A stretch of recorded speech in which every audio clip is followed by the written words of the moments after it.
It all started when we got pregnant, and we kind of started thinking about our careers and future, and we decided that we wanted to bring some changes to have a better lifestyle and have more time as a family. Simon had been passionate about tiny houses for quite a moment. I wanted to try and build one, so we kind of managed to make a project out of it. I started with this one. We put a lot of thought into it, and we're very happy of what we created. And the way we went was like, we build one for ourselves, and then we'll see if we can make a business out of it. When we started talking about building a tiny house, my grandmother was still alive, and she owned this property on which we are right now, and she had always been really passionate about tiny houses, and she was watching all the television shows. She invited us to build it right here where it stands actually, and to stay as long as we wished. The last year actually of her life, she watched us build, and it was really an exciting project for her. We come summer, winter, mainly for us it's a cottage, so we come here for vacation weekends, sometimes as a couple, sometimes with the baby, and we just enjoy the outside with the rest of the family and the lake that's just nearby. This is the custom sofa that we built. We have a piece of wood that's hidden behind the sofa that we can take out, and we have extra cushions that are hidden under here that we just have to pull out, so we get an extra double bed for visitors. Here we have the little table that we bought that gives us quite a lot of possibilities. We can pull it out here close to the window so that we have a little breakfast bistro table, and if we want to bring out both panels, we can bring it here, and we can have, I would say, at least 3 adults sitting plus the extra chairs that are there, so we can have quite a lot of people sitting around for supper. We decided to add a little breakfast bar. We have a piece of counter that can be put this way so that we have access to the storage that is down here, and we have also a little custom bench that goes over the wheel, so this is a nice little spot for a couple.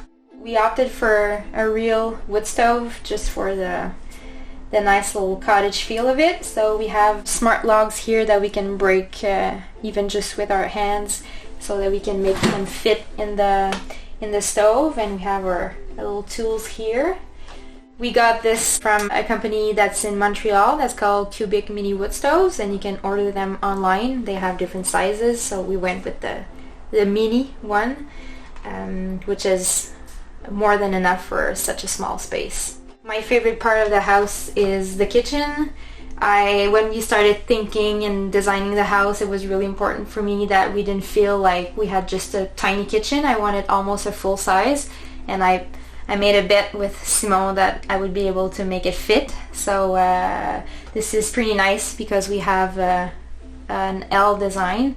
So on this side we have a regular size sink, full size storage right to the back, a regular little fridge. We took a real gas stove that we put directly in the counters. We can cook and bake just like in a normal house, and so we have storage here for all pots and pans, and we of course didn't want to have lost space here in the corner, so we did a piece that lifts like this, so we can have small appliances and food that we can put there. We decided to go for a full bathroom in here. We went for a sliding door just to optimize the space, and in here we have a little shower that's 30 by 30 inches, so it's pretty small but very functional. And we decided to have a sink here too. We found that one that was really narrow, so we decided to add it, and it gives extra storage also for all the bathroom stuff. And on this side, a regular dry toilet. For our house, I was hoping to have a fixed ladder, and also we wanted one that was kind of hybrid between a staircase and a ladder, so we have real steps here, but it's still that kind of ladder feel. and the fact that we see through every step really gives that open feel in the house.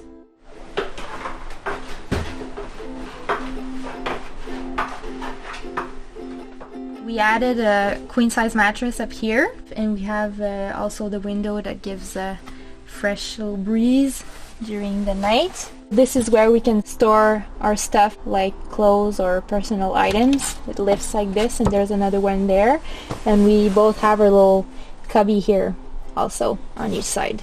We added a second loft on this side, just a little bit higher than the main loft. For now it's just storage space, but eventually when our little boy is a bit older, we'll have an extra bedroom there. We're gonna add railing and ladder, and we can have a single bed upstairs.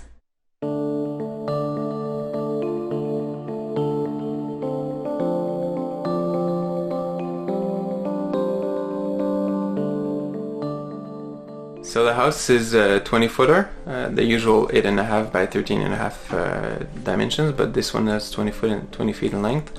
It gives us, if we count the loft, about 250 square feet. We wanted the two-slope roof for the windows to make sure that the snow would fall off, and from there we adopted the Scandinavian look of this particular house with the two-tone siding. We added a little architectural detail in the front to give it a little bit more depth. And enhance the look of the paler wood.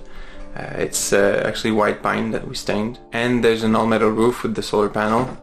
The house is 100% off-grid. We like that. It will kind of future-proof the house depending on the use we'll make of it. So we wanted the house to be as efficient as possible, so we developed our method to keep the walls thin, to keep the most space inside, and the isolation we use provides a structural element also, because it bonds all the materials together, and it makes the house very resistant when we travel with it. And it's very well insulated. The windows and doors we chose are very efficient. It's a 200 watts solar panel coupled with two 6-volt batteries. It gives us plenty of power to have the lights running. They're all LED, and it provides power to all the amenities we need, except for the three things that uses propane or the wood stove to heat.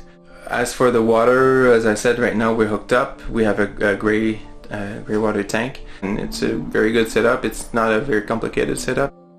So here we have all the mechanical stuff. We managed to conceal all the stuff for propane, the water heater, and all the solar system in here.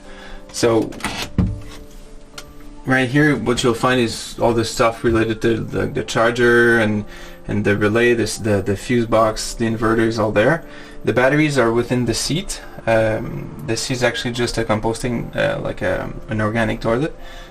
On each side there's one 6-volt battery for the 12-volt system. The inverter will provide 110 for the whole house. What you can't see here is the water heater. It's an instant propane water heater. So for the insulation, we chose some sprayed-on particle that's actually from the soybeans. It's just as efficient as the typical urethane sprayed-on that we're used to. It's less toxic, and it doesn't consume. It's not derived from actually petrol products. So we like that a lot, and since it's the same efficiency, I know there's no real trade-off. It's just a matter of choosing the right product. Instead of using paint or typical staining, we found this local company that will make an oil that you can apply on wood. It gives it a very nice effect. It's actually very much easier to apply.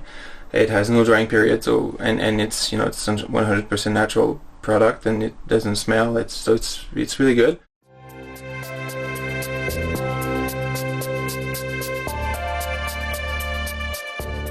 My favorite part of our tiny house is really the kind of cozy feel.